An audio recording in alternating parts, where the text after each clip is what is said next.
What is going on, everybody, and welcome to this Saturday morning edition of the Stokastic NHL Strategy Show, sponsored by BetMGM. I am your host, Josh Harris. Joining me, as always, partner in crime, Slim Cliffy. How you doing this lovely Saturday morning? Pardon me. I'm still feeling kind of the same as I was yesterday. I don't know, just one of those things. You just got to get through it. I'm going to take umbrage with the NHL scheduling. I know it's something you and I talk about quite a bit, but this is special even for the NHL. 15 games on Wednesday, and I was actually looking at actual data on travel during the year in the United States, and the Wednesday before Thanksgiving is the second busiest travel day of the year, followed only by the Sunday after Thanksgiving, and that all makes sense. So you have 15 games on a Wednesday night on the second busiest travel day of the year in America. And in Canada, where I am, it's just a Wednesday night. There's nothing special about it. It's just a Wednesday night. So you have a lot of games that just aren't being watched. And then Thursday, you have no games for Thanksgiving. Okay, that's fine. Take a holiday off. That's okay. And then, a decent sized slate last night with games all day. And then tonight, they had 6 games, only 6 games tonight. One of them canceled. The Nashville game got postponed. They were postponed yesterday as well. There's flooding in the arena. Well, we're down to 5 games tonight. So 15 games on the second busiest travel day of the year in America, and just another weekday in Canada.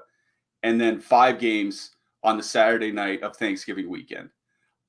I have no clue what they're doing here. I kind of get it in the sense that hockey is a very regional thing. Like, people tend to only watch their teams. Like, most hockey fans, if you're a Carolina Hurricanes fan or a Winnipeg Jets fan or whatever, you'll watch the Carolina Hurricanes, you'll watch the Winnipeg Jets, and if they aren't playing, you're not watching anybody else. Usually, that's certainly not all hockey fans, but that's a large subset. But it just doesn't help to grow anything. I don't find. I feel like tonight is the perfect night to have games staggered all night long for hockey fans to watch, and instead we don't. Thankfully they did stagger one of the games. We have a 7:30 Eastern start, and of course it's the New York Islanders. They're replacing the Detroit Red Wings, who had that spot for years. I don't get what they're doing. I think it kind of makes sense now. There are obviously other factors, but I think one of them, why the NHL is not growing as fast as the NBA has in the last 10, 15 years, or certainly as much as the NFL over the last 20 plus. The important nights to have lots of hockey and lots of options, they just don't do it. And instead they throw it on a Wednesday. It's just absolutely insane. Yeah. on Thanksgiving, they should have had. I mean, I understand why they didn't have games on Thanksgiving, but they could have had games in the big. I mean, all the Canadian markets are big, so you have the Leafs play, you have the Canadians play, you have the Canucks play, Senators. But no, And I mean, I get it from a sense, like you have American players on those teams, like maybe they want to go home and spend Thanksgiving with their families. But the thing is that if you're on a road trip, it doesn't matter where you are. You're not spending Thanksgiving with your family. Like if you have a game Wednesday night and then you have a game Friday afternoon and you're on the road, you're not flying home, overnight Wednesday or whatever to spend Thanksgiving, part of Thanksgiving Thursday at home, and then flying out Thursday night so you can get back in for morning skate on Friday. Like you're just not doing that. You're staying on the road. So these teams that are on the road, I understand why there are games, but there are ways to get around it. I don't understand having, even with the postponed game on the slate, I don't understand having 6 games on the Saturday night of the Thanksgiving weekend. It's just really frustrating, but we're here to break them down regardless, because we're going to be playing, because as long as there's DFS on the slate, we are interested. Yeah, and Nashville, either forgot to pay the water bill or paid too much for the water bill and got some extra water there. So down to a 5-gamer. But as we mentioned yesterday, I'd rather break down 5 games right now than 15. So it gives us a little more time to talk about the games. How'd you do last night? Well, I didn't cash. It wasn't all bad. I had Tampa won, and they had a pretty good game. The problem was I had Jake Ottinger in net. He did, I think he had 0.6 DK points. And I had Mason Marchment as a one-off to go with him, and I think he had 1 shot on goal. So my goaltender and my one-off combined for 2 points. So I didn't get there. Kind of frustrating if I had a better goalie in net. The thing is, I was looking at the goalie scores last night. I think the best score was Akira Schmid in New Jersey. Akira Schmid and Vasilevsky. And Vasilevsky was only 16, and that was the second best performance. Yeah, Akira Schmid was 8,500. So. Yeah, and that's the thing. I was never playing Akira Schmid last night. Anybody that did, congrats to you, but I was never getting there at that price on the road, and him being such an unknown. So I feel like goaltending was a pretty big landmine last night, as it is most nights, but last night was even worse. But it's just kind of the way things go. We got a 5-gamer here tonight. We have, if I'm not mistaken, 8 of the 10 teams playing tonight played yesterday. So there's going to be a lot of news trickling out through the day, particularly after supper, once coaches, because the teams won't have a morning skate, but coaches will speak to the media probably 2.5 hours before puck drop. So that's where we might get some injury information or maybe some lineup information. But for now, we're just going a lot off of what happened last night. Yeah, Willie K in chat said Craig at 7.2 was the play. He didn't win, but he did see almost 50 shots. So yeah, if you play Craig Anderson, you're doing well. I played Reimer. Yay. I still cashed somehow. I don't know. I had Tampa 1, San Jose power play, which didn't do great. And I had Joki Harju, who for min price had an assist and a block bonus. So snuck in barely. Well, I mean, cashing is cashing. Green is good, as we always say. Yeah, but I'm old. I missed the end of that game, even despite being on the West Coast. So fell asleep. I mean, I can't blame you. Yeah. Like I told you this morning, I was pretty pleased to see you, because it would have been 5:15 a.m. when you would have logged into Discord. I was like, oh man, he's really raring to go. Yeah, I set an alarm for the first time in a long time in my life, and yeah, had a doll staring me in the face. It was kind of creepy. But anyway, let's get into this 5-gamer. Before we do, please leave a you guys already know, especially you Saturday morning crew. You guys are hardcore, but give us a like and subscribe so you can keep up with all of our shows, DFS offers, giveaways, and much more. Once you subscribe, hit that notification button to get alerts when our shows go live. We're also on podcast on the platform of your choice. Help us out. Leave a 5-star review. Leave some funny comments. Yeah, leave some funny comments. Let's hop into this 5-gamer. I see Jake is up early. We have totals, ownership, and projections in the lineup builder. Thank you, Jake. Even if it wasn't him, we're going to give Jake credit. Oh, yeah. I mean, until further notice, thank you, Jake Harry, for putting together the top stacks and lineup builder and all that this morning. Could have been Mr. Baker, but we'll give Jake the credit. Washington Capitals with a 2.8 total heading into New Jersey. The Devils have a 3.7. Akira Schmid went last night, so it's probably going to be Vitek Vanacek for the Devils. Charlie Lindgren, probable. I mean, that's what it is in the lineup builder. We won't know, really. But Kemper. What was it, Kemper? Yeah, Kemper started last night. Yeah, Kemper went last night. So, yeah, it's probably going to be Charlie Lindgren. Devils were in Buffalo, so that's not like the shortest trip ever to get back to New Jersey. But, Washington also played last night. So, I mean, like, normally these back-to-back teams, you kind of have you're a little bit weary. But most of these teams playing tonight played yesterday, so we've got to take that with a grain of salt. So you're looking at a 3.7 total, first run of ownership on a 5-gamer. Seems very in check for the Devils here. Like, they're getting ownership. Don't get me wrong, but like the highest owned player I'm looking at right now projected is Jack Hughes at 10.3%. And on a 5-gamer, that really isn't too much. Washington's still kind of struggling on the penalty kill. Now their power play gets a boost with TJ Oshie back. But the Devils just have been excellent defensively. They have their better goalie going tonight. They're back-to-back on the road. I think, this is a Devils game for me. Yeah, definitely do want to start on the Devils side. As we talked about in the show yesterday, it looked like they were going to go to Nico Hischier and Jesper Bratt on the top line, and that's what they did. They went with Tatar, Hischier, and Bratt as the top line. Last night they did lead in ice time, so I mean, you don't want to draw too many conclusions from one game, but there are a lot of games where Jack Hughes plays like 21 or 22 minutes or something like that. That wasn't the case last night. I think he played like 16:45 or something like that. So Hischier, Bratt, and Tatar were the lock top line. And Hischier and Bratt have been pretty good together. We brought it up on yesterday's show. We'll bring it up again on today's show. They do generate a lot of offense, 3.6 expected goals per 60 minutes in their time together this year, 5.7 actual goals scored. The on-ice shooting percentage when those two are skating together is a little bit high, approaching 15%, but that's nothing extreme. Like, we talk about Montreal's top line in regression, and that was when they were sitting at like 25% or something like that. Like, 14.7% or whatever is a little high, but if they finished at 12% for the year, it wouldn't be that shocking. You know what I mean? So we could see a decline, but nothing that would take away from their upside as a line.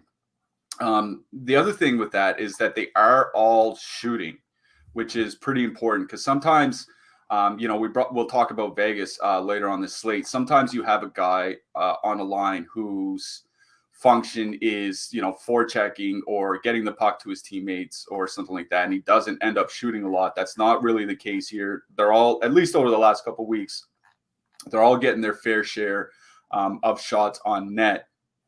And you're right, we're not showing a lot of ownership on the early run, 6 to 8% on DraftKings, despite that 3.7 total. I'm perfectly fine with using him. You get 2 out of 3 guys on the top power play unit. You'll probably have them as the most used line that the Devils have here tonight. So they should skate. Tatar will probably skate the least of the 3 of them, obviously, like 15 or 16 minutes. The other 2 will probably be like 17 to 20, depending on the game situations and all that. So, we're not too concerned about ice time. It is funny that their outright projections do seem kind of muted. Like, the team has a 3.7 total, and between the 3 of them, their DraftKings projections come in under 30 points. Like, their total projection isn't that much higher than Washington's top line on the other side. Now, I think that's because New Jersey basically has 4 lines that can score. I'll just mention the 4th line real quick. Michael McLeod, Nathan Bastian, and Sir Miles Wood. I was looking at some scoring chance data from the early parts of the season, and Michael McLeod, he was a first-round pick, I want to say 4 years ago, maybe 5 years ago for New Jersey, and it's taken him a little bit of time, but his scoring chance contributions, i.e. his individual scoring chances plus his assists on teammate scoring chances, really, really high this year. Like I think in the top the top 18% of the league, like 82nd percentile, like really, really good. So the Devils basically have 4 lines that can score. I think that's why you're seeing kind of muted projections basically all across the top 6. Because they can score goals across all 4 lines, they are going to have an implied goal total. But it's not as if this is Colorado with a 3.7 total, right? Like Colorado with 3.7 total, you basically know where the goals are going to come from. Not necessarily the case here, but given, the power play usage and given that they'll probably stay together all game, they Devils do change up their lines a little bit, but at least, Brad typically stays in the top 6 other than that one game you shoved down to the third line for some reason. So I do like New Jersey 1 here, especially where they're going to play against that Ovechkin, Strome, Sheary line.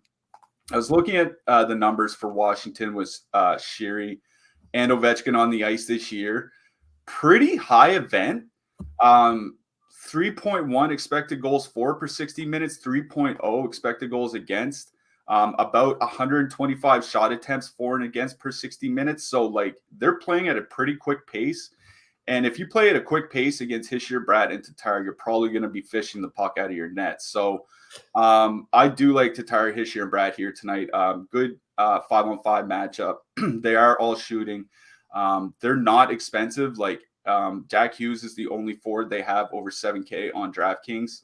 So I do like New Jersey 1. If you want to drop down to New Jersey 2, I think that's fine. Like I don't imagine Kuznetsov and Milano are going to present much of a problem defensively for Jack Hughes. I think Sonny Milano has looked good for Washington, but they are giving up quite a few shot attempts against in their small sample so far. So if you want to drop down and do like a 2-man of Hughes and Mercer or something like that, I think that's fine. But I think I would just focus on the New Jersey top line here. On the other side, like,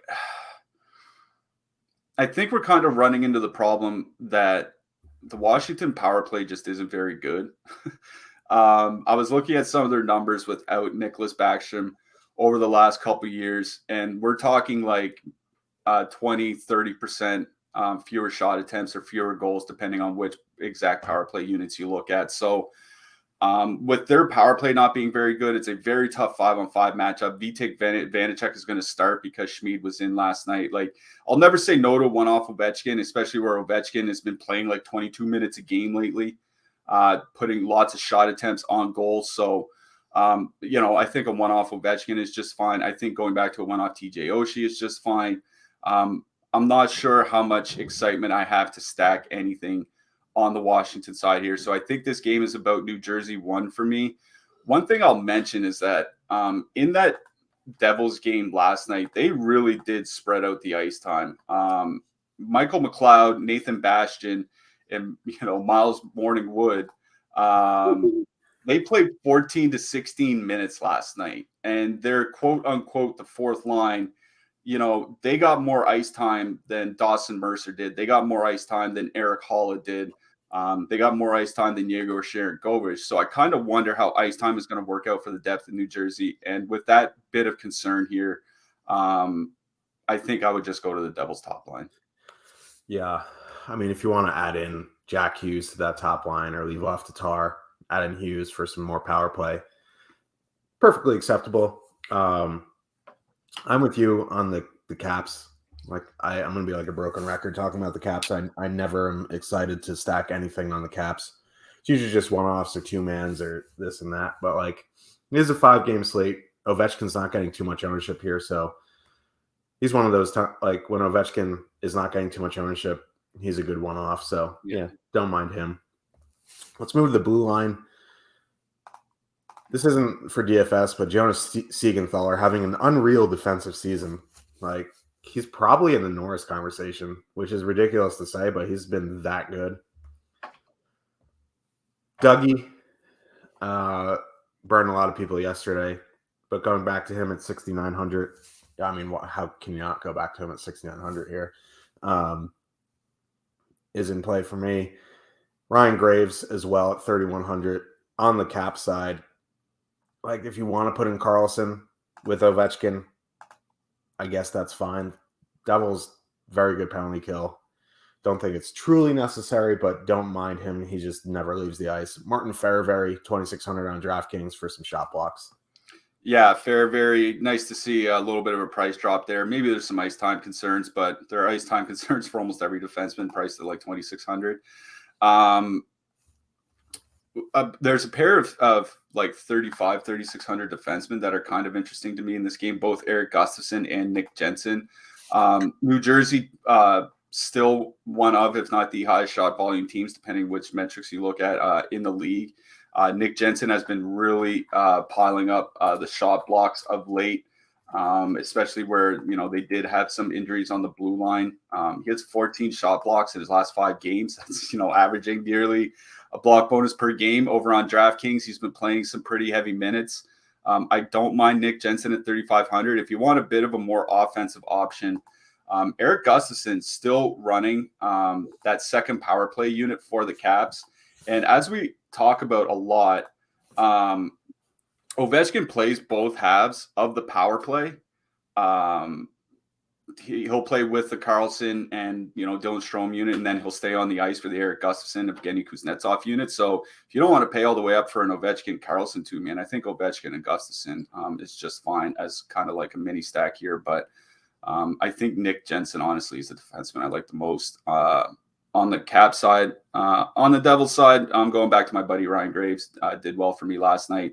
Hopefully he can do it again here tonight, and a little bit of a price drop to accommodate. Yeah. As long as Ryan Graves is in that 3K range, he's definitely in play. So let's move on to the next one. Toronto Maple Leafs, 3.1 total heading into Pittsburgh. The Penguins have a 3.4 total. Eric Kallgren already confirmed. Pittsburgh played yesterday. Probably going to be Casey DeSmith tonight. Like, here we are with the Leafs again. They're in a pretty good power play spot here. I just don't like these lines. So, like, power play stack is probably what I go to here. Like, they just, like we talk about it every slate that they're on. Like, Matthews and Nylander don't have historically good numbers together. Tavares and Marner don't have good historic numbers together. Flip-flop Marner and Nylander, we're having a different conversation. That being said, Pittsburgh played last night. Not the best penalty kill. The problem is, like, Matthews and Nylander coming in, the top line coming in around 15%. Pittsburgh coming in with less ownership in a higher total against, like, the fourth string Leafs goalie. This is one of these games where I'm looking at both sides. What are you thinking here today? Yeah, I think no, that's fine. No, there is definitely stuff to play on both sides of this game. I'd like to say that Pittsburgh looked good in the game yesterday. I didn't watch a lot of it, but we do have to remember it is the Philadelphia Flyers.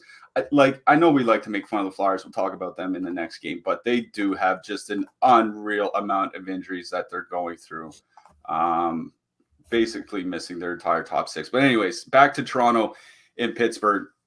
I noticed some of the top Toronto guys really didn't play a lot last night. Nylander down around 15 minutes. John Tavares actually saw his ice time go up, but Austin Matthews under 20 minutes again. Like, top line didn't really play a ton last night. Somebody asked about that in our Discord. I think what's going on in Toronto with the ice time sometimes is like, and we'll talk about the Islanders in the next game as well, but I think it's something that the Islanders do as well. They're going to play whoever they think is playing best on any given night, and they're going to get more minutes. So if the coach thinks, after Austin Matthews has his first 3 or 4 shifts of the game or whatever, that Matthews just doesn't, quote, have it that night, maybe he'll only play 15, 16, upwards of 19 minutes. And if he thinks that Matthews is really on his game, he'll play 22 plus, because this isn't a team that can afford to go into a losing streak because they keep playing their top guys 22, 23 minutes, even though they're not scoring. This team has to find a way to win some games.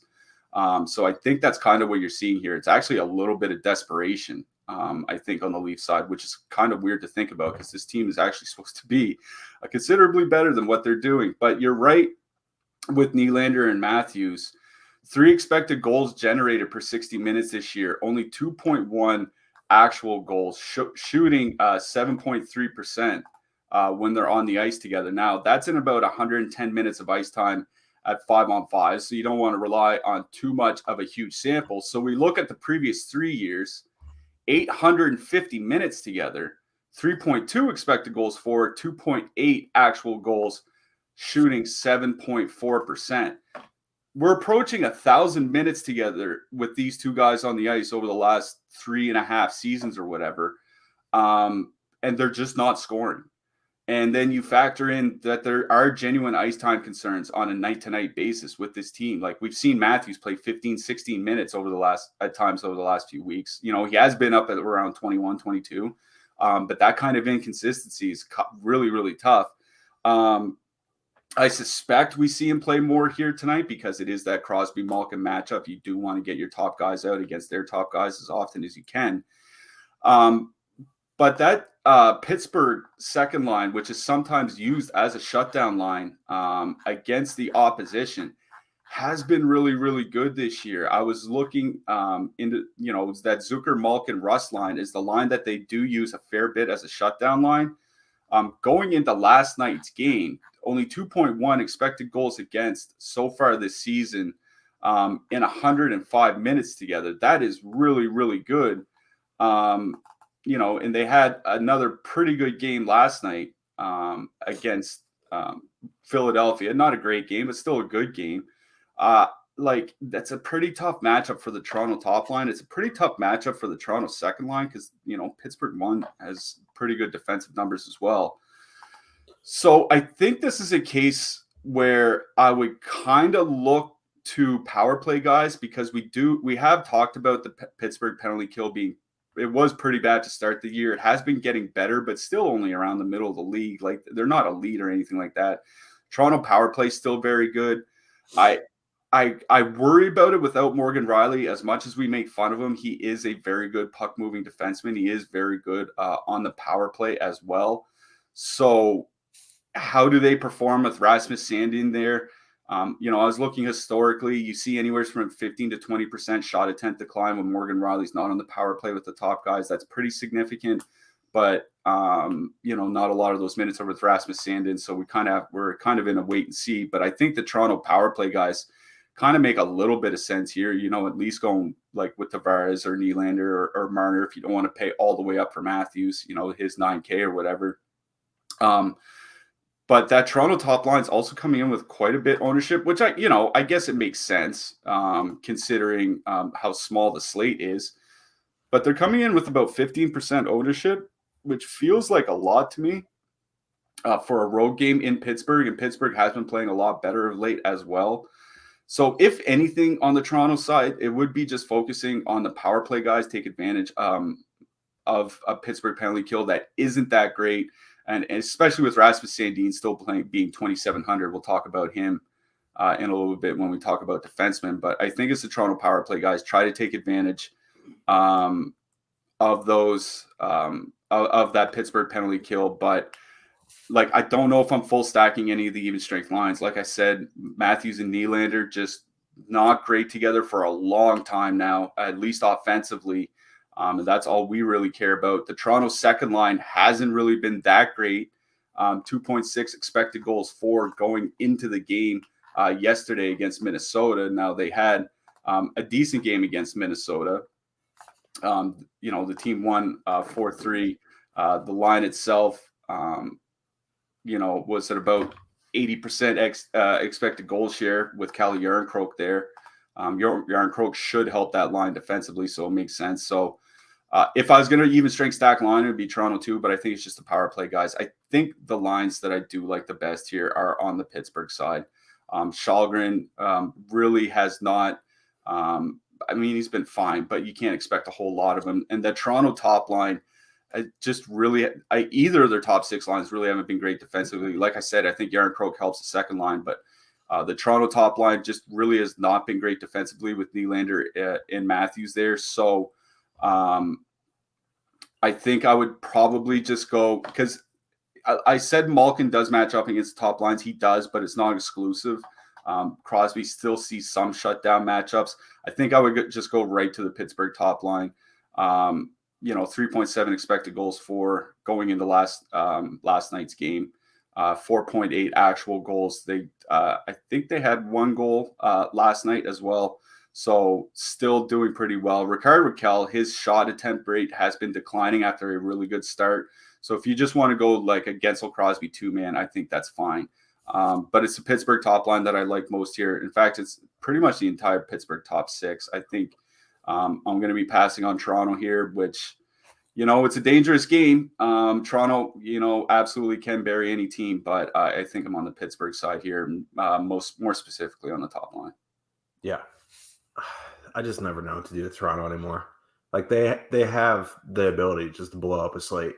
And it could happen tonight, but I don't want to rely on that at high ownership when they've played so poorly this season. So yeah, Pittsburgh at lower ownership with a higher total, I'm more interested in as well. So let's move to the blue line. I think if you want to leave Rickard Rakell off that top line stack and add in like a Jeff Petrie at 4,300 on the top power play with Letang, I think, Petrie, 4,300, great price on DraftKings. You want to add Letang, I guess that's fine as well. I just, I'd rather just get the $1,700 discount with Petrie. On the Leaf side, Sandin running the top power play, 2,700 is fine. Giordano getting a big minutes bump with the injuries at 3,700, still in play. Justin Hull as well. Yeah, the interesting thing about Chris Letang is we talked a lot earlier in the season about how he wasn't shooting a lot. I was actually going through his game logs, and through his first 7 games of the season, he didn't have a single game with more than 6 shot attempts. And over his last 7 games, I think he's averaging like 8.5 a game or something like that. Like he's averaging over 50% more than what his high was earlier in the season. Like he has been shooting the puck a lot more. Now it hasn't translated to, DK shot bonuses or anything like that, but that he is getting more involved offensively does make me a little bit more inclined to play him. So I honestly think Letang is fine here. Sandin, perfectly acceptable on the Toronto side. Like Liljegren, he played over 20 minutes again here last night. He's fine. Justin Hull is kind of in that Nick Jensen range for me, where I think he could get the block bonus. I'm just not sure there's a ton of offensive upside. So yeah, I agree with you. I think I would probably rather just play Giordano at basically the same price. Yeah.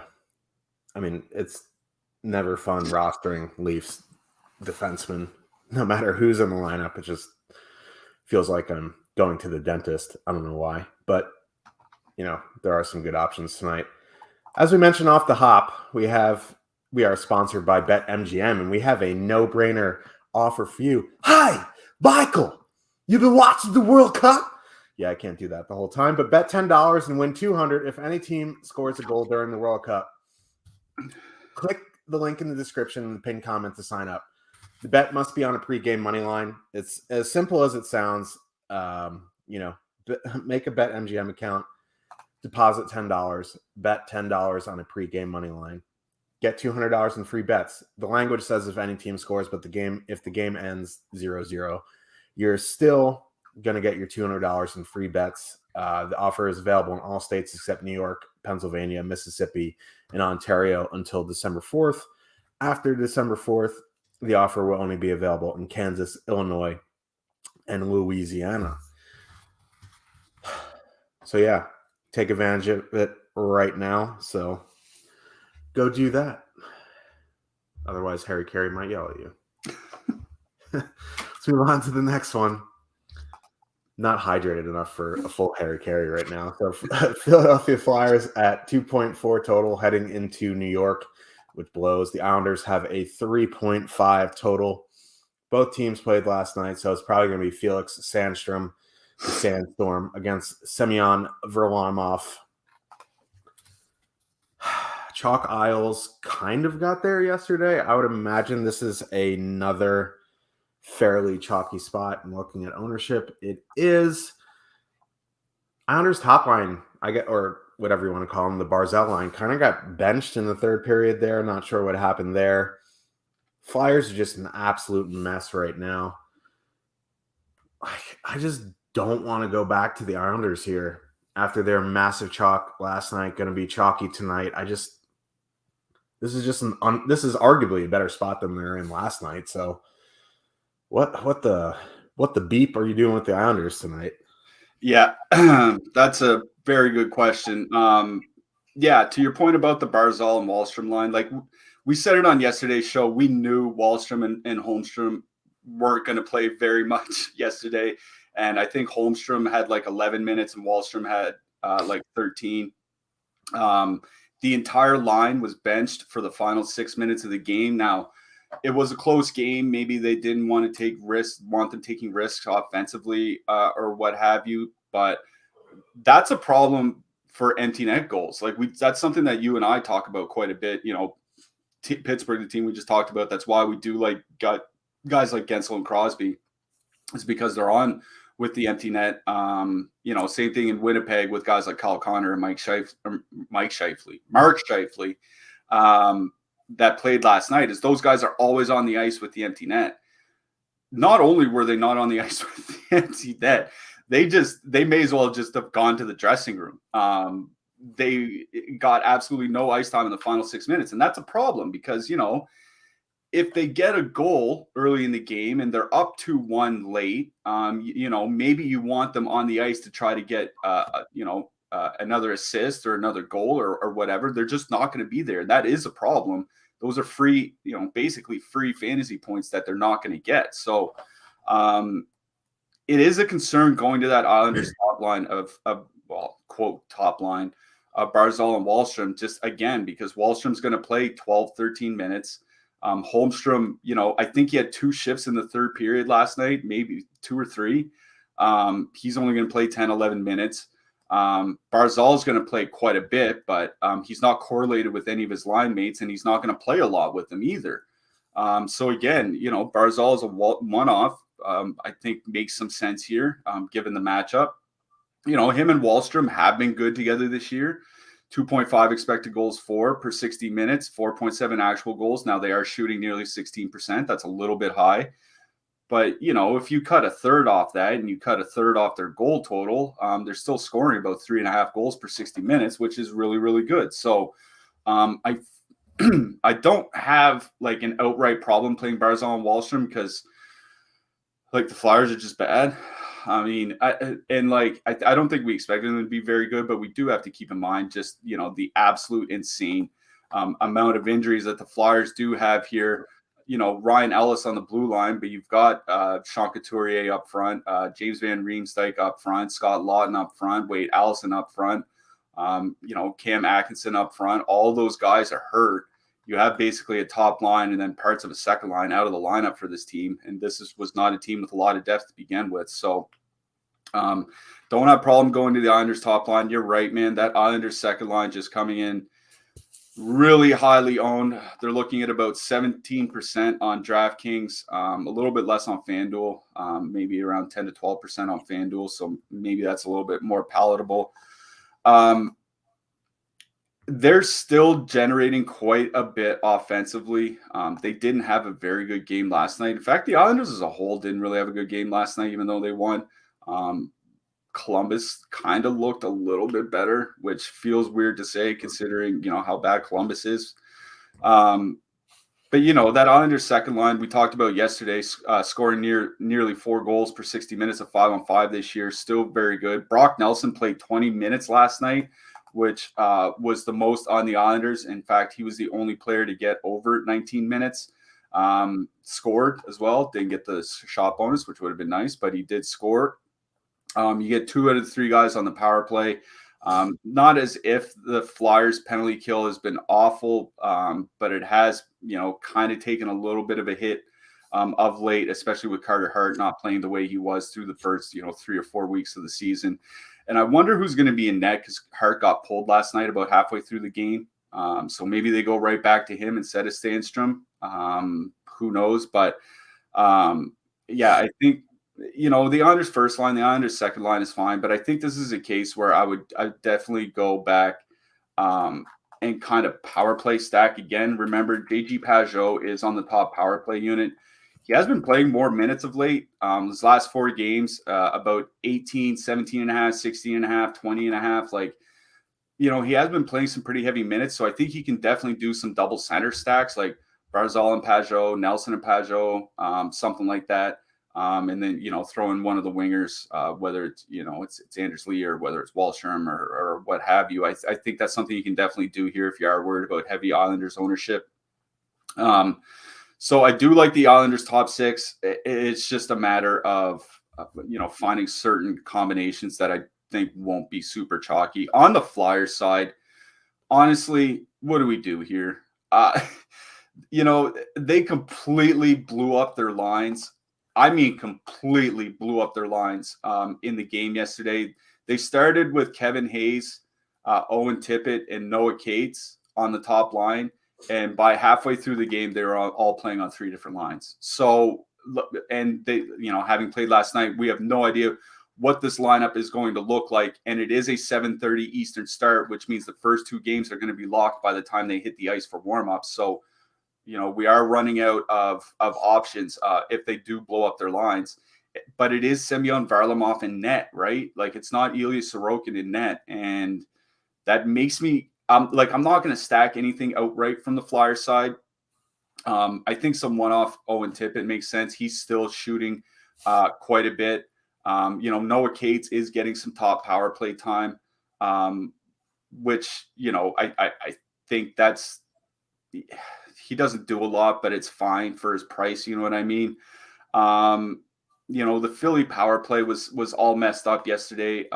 Kel Surprise, but that's just kind of what they've been doing with their lines. Zach McEwen and Kiefer Bellows on the top power play unit, whatever. I think if anything on the Flyers side, it'd be a 2-man of Frost and Tippett. Frost has been getting ice time and top power play minutes. Tippett has been getting ice time and top power play minutes, and he's been shooting a lot. It's Varlamov in net. Neither of the Islanders' top 2 lines are really elite defensively. I think like a Tippett Frost 2-man is kind of fine here, but it's definitely the Islanders top 6 that I like. And I think some double center stacks from the Islanders between Barzal, Nelson, and Pajot make the most sense. Yeah, it's kind of hard to do anything on the Flyer side outside of one-offing Tippett or Cates or Frost. You just, John Tortorella is John Tortorella, so you just don't know what he's going to do tonight. Could go back to the lines, could completely just change everything.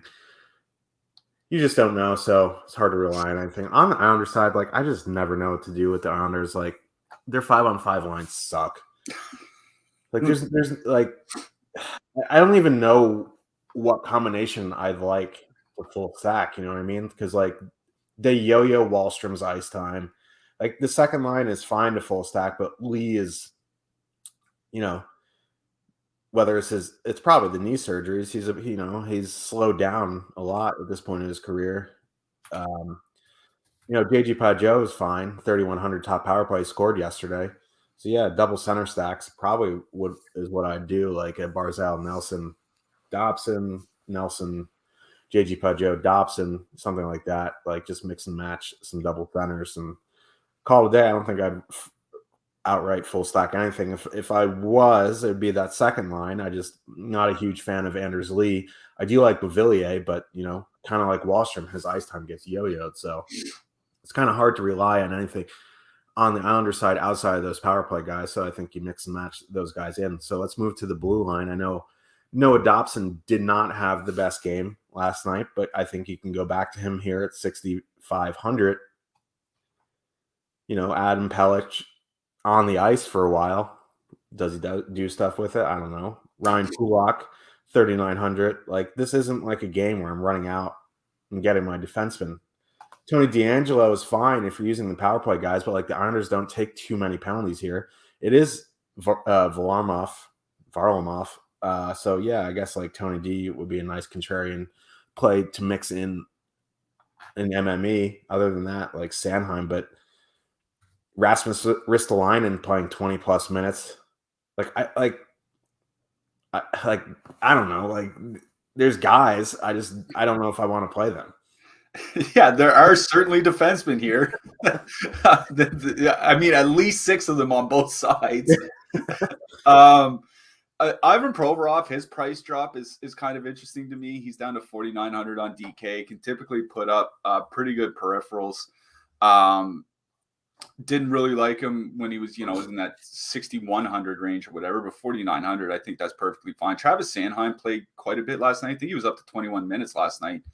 Don't mind Sanheim if you need like a cheaper guy.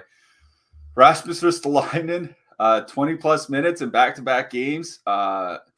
He's a guy that can absolutely put up, the block bonus. He hit the block bonus yesterday, hit the block bonus the game before that. So both games he's played 20 minutes. He's hit the block bonus. I think he's perfectly acceptable on DraftKings. I do like Noah Dobson again. I know it wasn't a great game yesterday, but at least he hit double-digit points on DraftKings, so that's playable. He's my favorite defenseman in this game easily. The rest of the guys all saw a little bit of a price jump, so I'd probably go back to Adam Pelech, if anything, on the Islanders, but it's probably Dobson over everybody. Yep, I agree. Man, I don't like that game. But anyway, yesterday's Black Friday. We got Cyber Monday coming up. We have a excellent deal for you. This is our way of saying thank you to the best DFS community in the world. We appreciate all of you supporting our shows, podcasts, articles, website, subscriptions, all that jazz. Without you, this wouldn't be possible. So we're giving away Stokastic Platinum Weekly membership for $5. It's 90% off the weekly price of $39.95. Use promo code THANKS or click in the link in the description to take advantage of this killer deal. The deal won't be around for very long. It's only here until the 28th, which is Monday. You get basically everything. If you want to test drive the full site for $5, man, if you're ever on the fence about getting a premium subscription, now is the time. You can test drive everything for $5. You can even try to discover where the promo code Hardwood came from and let me know where it came from, because that was still ridiculous. They won't tell me where it came from, but $5 for a week of Stokastic Platinum is an excellent deal. Promo code THANKS. Let's get to the next game. Dallas Stars 3.0 total heading into Colorado. The Avs have a 3.5. Stars played last night, so probably Scott Wedgwood. One of the fresh teams on the slate, Alexander Georgiev, probably in net. Evan Rodriguez got hurt in the last game. I don't know if he's going to be in or out. If he's out, the depth of the Avs is going to be absolute poopers.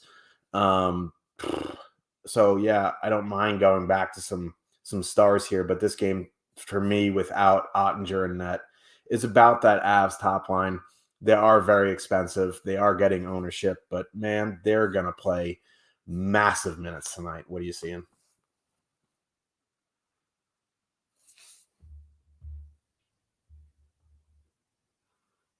You're muted. You are muted. Sorry about that. That's what happens when you're coughing. It's a good point about Evan Rodriguez. They said he wasn't going to play yesterday. That was the game that was postponed in Nashville. So, maybe he's ready tonight, but I doubt it. They did slide JT Compher to the top power play unit. And that's pretty interesting because something that we had brought up was that Cogliano, Compher, O'Connor line has basically been their second line for a couple weeks now.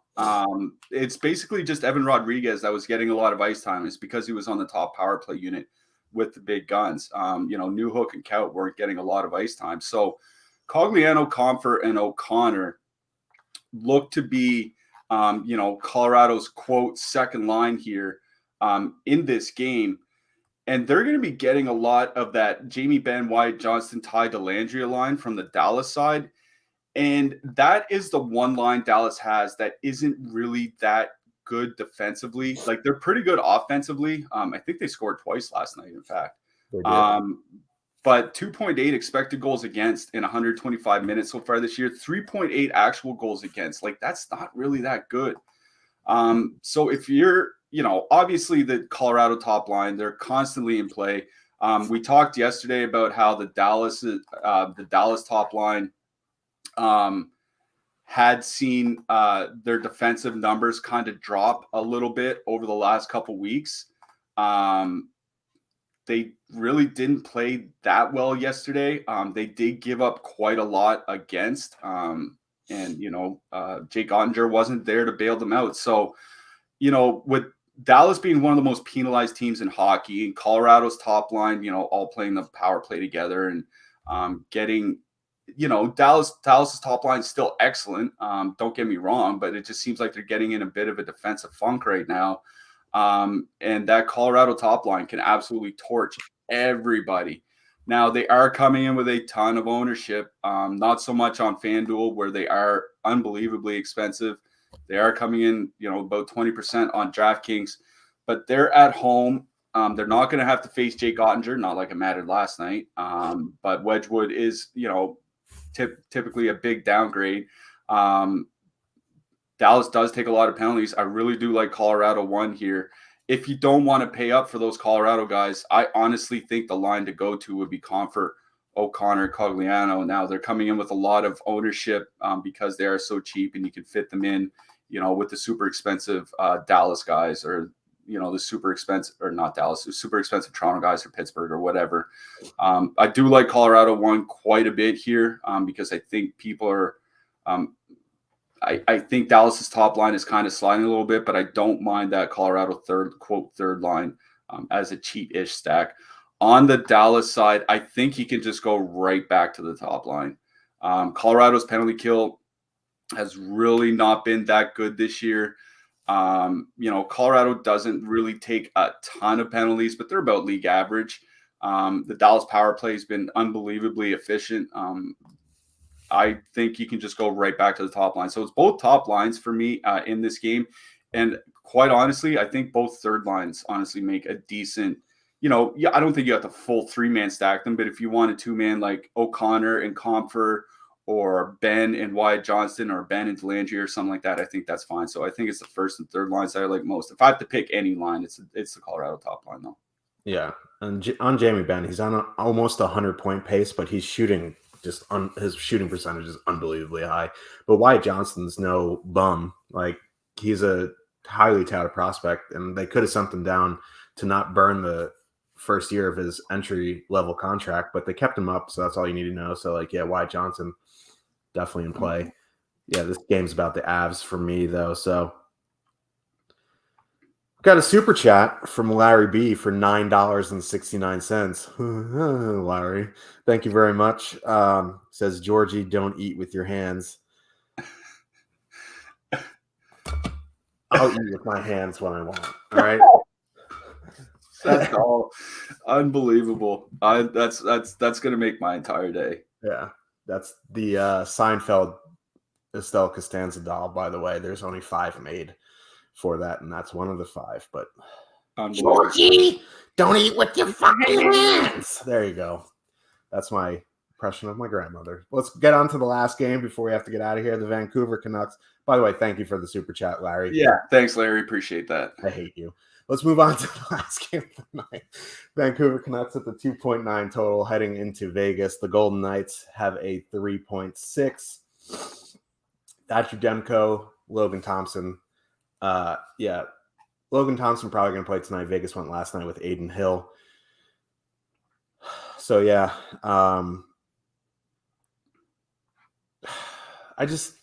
this game is an enigma to me. Like, I want to go back to the Vegas top line because the Canucks have had issues defensively, but I don't know. I've kind of soured a little bit on the Vegas top line just because their prices have gone up and they have been rolling, but Chandler Stevenson, 5,200, it's a bit pricey for him. Eichel's up to 8,400. it's hard for me to play 8,400 Eichel when I can just find the extra 1,000 for Nathan McKinnon on this slate. I do like Vegas one. They do have a 3.6. Like, I want to find a Vancouver line that I like, and it's probably the Pettersson-Kuzmenko soup line, but like Kuzmenko being off the top power play sucks. Like Brock Besser down the third line with Curtis Lazar sucks. Like if it was like Miller, Horvat, Besser, I'd have a lot of interest in that line. Like Hoglander on that line, I like. I just never trust the fact that he's going to stay there the whole game. So what are you doing with this game? Yeah. Oddly enough, something we were talking about in our Discord is Vegas's numbers starting to slide. You kind of alluded to that a little bit. Over the last couple weeks, effectively Vegas's last 10 games, they're basically middle of the league by both expected goals for and expected goals against per 60 minutes, which is not where they were, through the first 12 games of the season or whatever. They have seen their numbers slide a bit. The Vegas top line, Vegas top line over the last 2 weeks, only 2.6 expected goals for per 60 minutes, 3.4 actual goals. Still good. But considering they're 19,400 on DraftKings here today, and the entire Dallas top line is 19,600. You know what I mean? Like I think you're right that they are getting a bit expensive. They're perfectly fine because I don't think Vancouver's really that great of a team. But I will say Vancouver's penalty kill, which was their Achilles heel early in the season, has gotten a lot better. Their goals against on the penalty kill has basically halved over the last 3 weeks compared to the first 3 weeks of the season. That's a little bit of a concern for me because that was how we were taking advantage of Vancouver. Was the penalty kill was so bad, the power plays team after team were getting there. Might not be the case here tonight for Vegas. I also have concerns about Vegas too. Jonathan Marchessault was benched in the first period last night. He came back and played in the second and third, but he didn't really play huge minutes. Now he's still shooting a lot. They're not coming in with much ownership, so I think they're just fine. Honestly, I think of anything I like in this game, it might be the Vancouver top line. I can't believe I'm saying that. I agree with that. But Horvat and Miller have been playing monster minutes of late, like 22, 23 minutes. Horvat just absolutely can't stop scoring. They're not super expensive either. Like the entire Vegas top line, Vancouver top line, is 16,500. Horvat, he is expensive at 7,500, but JT Miller really not at 55. So you can two-man stack them for 13K. I think that's, completely reasonable. So I do like that Miller Horvat two-man here tonight. On the Vegas side, like it is the second line I like. Marchessault, Smith, Carlson. Their numbers have still been pretty good offensively. And I think Marchessault kind of has a little light under him in this game after being benched last night. So Horvat, Miller on the Vancouver side, the Marchessault line for me on the Vegas side. Agree there. Coming up right after us at the top of the hour, the NBA strategy show with Emac and Ryan. So if you're looking for some NBA, stay with us for the next, at the top, and you get their strategy show. This is one of the worst slates of all time for goalies. Who you like in a net? Yeah, that's a pretty good question. If Carter Hart were to start, I wouldn't mind him, but we won't know until warm-ups. He's fairly cheap at 7,100 over on DraftKings. I wouldn't mind him if he's back in net here tonight. I think, honestly, man, I think it might be Georgiev from Colorado that I like the best, assuming he starts here. Dallas is pretty efficient, but it's a reasonable price, good spot at home. I don't really know where else to go for goalies on this slate. I think Vanacek's certainly playable, but I worry about shot volume there. Yeah, Georgiev's sticking out like a sore thumb, which always makes me nervous. But yeah, he's in play. I guess like beggars can't be choosers on the slate. Don't mind Demko at 7,200 if he starts. Like Charlie Lindgren, 7,300. Devils just shoot the lights out and hope he gets the saves bonus and doesn't give up 19. But like goalie's just a mess tonight. Who's your hat trick pick? I'm gonna go back to a guy I had a couple games ago, I think, and I'm gonna go with my client, Brock Nelson. I'm gonna. Oh man, I'm going with one of my arch nemesises actually. JT Compher. Wow. Oh man, can't wait to see that. He has Oh, it's gonna be good. 6.9% ownership. How do you not go to JT Compher? Fair enough. Shout out Yeah. ugly Christmas sweaters. Oh yeah, we love it. I have a rain. I don't know what I did this morning. It's still really early in the morning. But for Slim Cliffy, I am your host, Josh Harris. We'll be back Monday, I believe. So Cliffy, get some rest, get some chest congestion out of here, have some soup, and we'll be back on Monday. Good luck, everybody. We'll be on Twitter and Discord. So see you there. Good luck, everyone.